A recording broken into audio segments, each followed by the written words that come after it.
Hi mga ka-chismis trend! Welcome back to my YouTube channel. Narito ang latest sa Katden. Ngayong tapos na ang promotion nila Alden Richard at Catherine Bernardo, marami ang nagtatanong kung ano na nga ba ang mga magiging ganap kila Alden at Catherine. Laman ngayon ng social media ang tila teleserye na gagampanan nila Alden at Catherine ngayong 2025. Kasado ng araw ito ng GMA at ng ABS-CBN. Narito ang buong detalye ng kanilang teleserye. May chika, kumare, ito hindi ito basta lang gwapo. Ano? Kasi talaga naman pinipilahan pa rin hanggang ngayon, mare, ang pelikulang Hello, Love Again. Oo, diba? Dahil- Lagi sold out. Oo. At dahil nga dito, mare, ay pag-uusapan natin ngayong araw ang usapin, Nang ano? ang chismis Nang ano? na kumakalat. Oo. Na ito daw, Alden at Catherine Bernardo Na? ay posible daw magsama sa iisang teleserye. Ay, wow! Kasi nga, Not mare, bad. imagine, mare, isang linggo pa lang ang Hello, Love Again. Oo. Ay sa aking nakalap na balita, Oo. nasa 600 million na daw ang Uy, kinita. wow! In fairness. Sa loob ng isang linggo. Diba? Yes. Yan yung ini-issue dati kasi 'di ba kay DJ noon kasi 'di ba tinatawag na box office queen si Catherine. Oo. Tapos parang na-offend siya noon. Correct. Kasi bakit hindi ba ako yung king? Oo. diba? Napatunayan, Yung no. Oh, Si eto Alden na. yung king. Second Kung sakasakali. Pero alam mo, ang cute lang dito kay Alden kasi pag ganyan, 'di ba? Very humble siya talaga, no? Ano daw, nahihiya daw siya kapag sinasabihan siya ng na box ganun. office king. Di ba, parang alam mo yun na parang sa kanya trabaho lang tapos lagi in-acknowledge niya si Kat. Ay, ang Oo. sweet, diba? Yung mga ganong aspeto. Posible nga din daw, mare, na malampasan nito ang kinitang milyon-milyon. Oo. Actually, billion nga eh. Mm. Ng pelikulang Rewind ni Marian Rivera at ni Ding Dong Dantes. Oo. Ngayon, mare, natanong itong si Kat din. Oo. Di ba, inisa ko na lang sila. Oo. Catherine Bernardo at saka si Alden Richard. Oo. Kung posible ba sila magsama sa isang proyekto. Why not? Kagaya ng teleserye. Oo. Ang sabi nila, mare, hindi daw nila yon tututulan. Oo, totoo Open naman. sila doon, mare. Lalo na, syempre, napatunayan naman nila, pinilahan naman talaga Teka sila. sandali, speak of teleserye, eto ba yung napapabalita na baka sila yung gagawin doon sa remake ng Marimar? Possible. Kasi 'di ba, ngayon parang daw yata na parang idea pa lang daw ngayon. Since ngayon 'di ba, napatunayan nila yung tandem ng dalawa.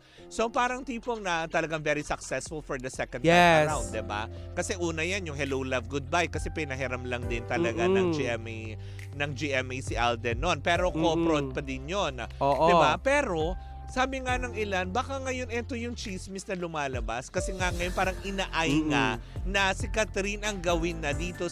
Ang tagal nang walang nagmamarimar. Imagine, mare, kung siya ang susunod na Marimar, para niyang minana yung corona ni Miss Marian Rivera. Diba? At hindi lang din yan, ang iba-iba pang mga gumanap bilang Marimar, diba? Na nakakaloka. It will be a great honor. Bagay! Oo. Diba bagay siya maging, kaya lang hindi naman siya balbon para maging seryo Santibanyas. Pwede naman Well, yan. sa bagay, si Ding Dong dati, Oo. nag-seryo, diba? Diba, Gwapo hindi din. naman din masyadong mabalbon si Ding Dong. Oo, pero bagay, maging seryo and Marimar. Oo nga. So eto na nga, mare, ang chika. Ang Oo. sabi naman ng Kat den, mare, open naman daw sila na gumawa ng teleserye. Oo. However, ang pinoproblema daw nila ay yung usapin ng dalawang network. Oh. Though wala ng network war, Oo. pero kasi alam natin, mare, na nakapirma sila sa magkabilang Oo, network. oo. Diba, si Catherine sa ABS at saka si Alden naman sa GMA. Kaya nga, yun ang tanong doon. Oo. Kung sakaling matuloy ang teleserye, Magpo-co-produce kaninong kaya? network? Diba? Sino magpo-produce nun at sino yung, alam mo yun, kung co-prod pa rin ba ito? Oo. Well, sa bagay, hindi naman malabo. Kasi diba, ginawa na nila yung co-prod teleserye eh. Diba, Joshua Garcia, Jody Santa Maria, Gabby Garcia. Yes. Diba? Ginawa na nila yan eh. So I think siguro, wala naman siguro magiging masama. Tsaka bagay talaga magmarimar, no? Oo. Diba? Diba? Patingin nga, paano yung marimar, mare? Ow! Ganon. Parang pulgoso naman yun. Parang naapakan yung paa ni Pulgoso. O Tare, bakit complete ka? Si Polgoso and si... Corazon.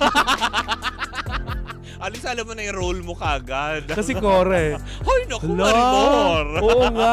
Sino bang korason nun? Di ba si Si Manilyn? Manilyn Reyes during the time ni Marian Rivera. Sino gumanap na pulgoso nun? Ay, hindi, aso talaga. Boses ni Michael B. Oo. Diba? Na natural aso. Alam mo yung ibang tao, pulgoso. Ano ba? So, pangalanan ko yung mga artista. Ay! Yeah. Pwede si Jim. Si Pulgoso. Hoy, golden retriever yun, yung aso, hindi golden Ay, brown. tawagin na lang natin si Jim na Polgy. Oh. Kasi kung may Goldie na si Carlos Yulo, tayo may Polgy. Parang pulgas. Short for pulgas. Charot lang. Diba? Para lusot. Lagyan mo ng charot para lusot. Polgy. Short Oh. for Oh. pulgas. O, ay, diba? Kasi nga naman, diba? Diba? Minsan tingin niya sa sarili niya, gwapo siya, diba? Yun na yung Baka bagong walang trend. yamo. Polgy. Saan kaya? Hoy, saan kaya mag-shoot ang Marimar if ever? Alam nga naman sa West Philippine Sea. Bomban sila ng tubig doon. Sa Karamoan. Diba? Ayan, nakabangon na kaya ang Kabikulan. Sana sa Karamoan, Diba? kaya sa Palawan. Na nakakaloka. Ma-showcase man lang natin yung kagandahan ng ating mga dagat. Correct. Diba dito sa Diba? Pilipinas. Diba kaysa naman nagre-ring at tumatawag na si Oo. Polgy. Diba? Ano ba, Jim? Wait lang. Teka nga, mag-ano nga tayo, mag-casting. Yung first photo shoot, diba, pictorial ni Catherine, doon nakitaan ng potential eh. Diba? Yung parang nandun siya sa beachside na Oo, yung Marimar yung look lagas-lagas na- yung damit Oo, niya. na sabi nga pwede si Catherine. Kaya lang, Mag-Marimar, no? nung time na yon wala pa naman talagang matinding usapan between ABS-CBN and GMA. Yung Oo. collab-collab na yan. Correct. Diba? Tapos pag umalon kasi, kapag si Blight, O pag ano? umalon, matatakpan siya ng alon. Kasi Diba? 'di ba hanggang bewang ni Marimar yung alon na ganun-ganon. Correct, diba? Eh, diba, bago gawin ni Blight yun, gawin muna yung Jezebel na sinasabing para sa kanya. Diba? Kasi bagay din naman sa kanya na mag-Jezebel. Hindi eh, kasi Oh. dapat mahaba talaga ang Bias.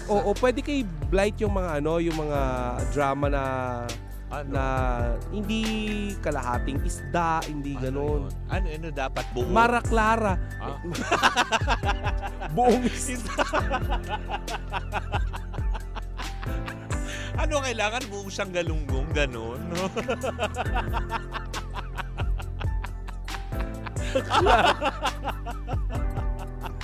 Hindi yung mga Flor de Luna, mga ganun, Oo. Flor de Luna. Oo.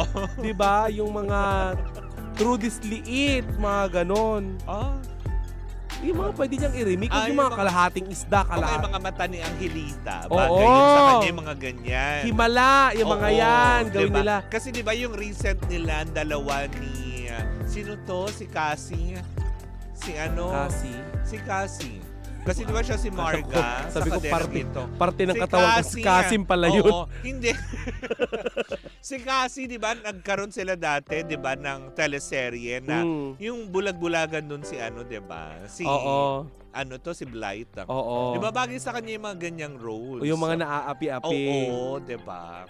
Tapos parang recently lang, di ba, yung High Street nga, di ba? Oo. Yun lang yung katatapos lang. Pero wag mo siyang ilalagay doon sa dagat, Oo. mga gano'n, kasi mababalahaw siya doon. Di ba? Tsaka mataas ang alon. Magmumukha siyang goldfish doon na parang kumikinang. Oo. Dahil ang puti-puti niya, di ba? Oo, at saka hindi masyadong matangkad si Blight para doon sa mga role na gano'n. Hindi pwede daw yung costume niya. Ano yun? Arwana. Ganun. Di ba puti yung arwana? Oo. Si Catherine si Catherine ng Marimar. Oh, di ba? Si Andrea, sino siya? Mali mo mag-collab ang Jezebel at ang Marimar. Di inihaw niya. The BFFs. Ihawin niya. Ihawin niya si Jezebel. Oo nga pala. No, Oo. bakla ka. Baka doon matapos ang lahat. Magkakomprontahan sa pangpang. Correct. Ay, ikaw Baka pala iya- to ah. Makapalamanan niya ng sibuyas Oo. at saka kamatis. Ano relleno?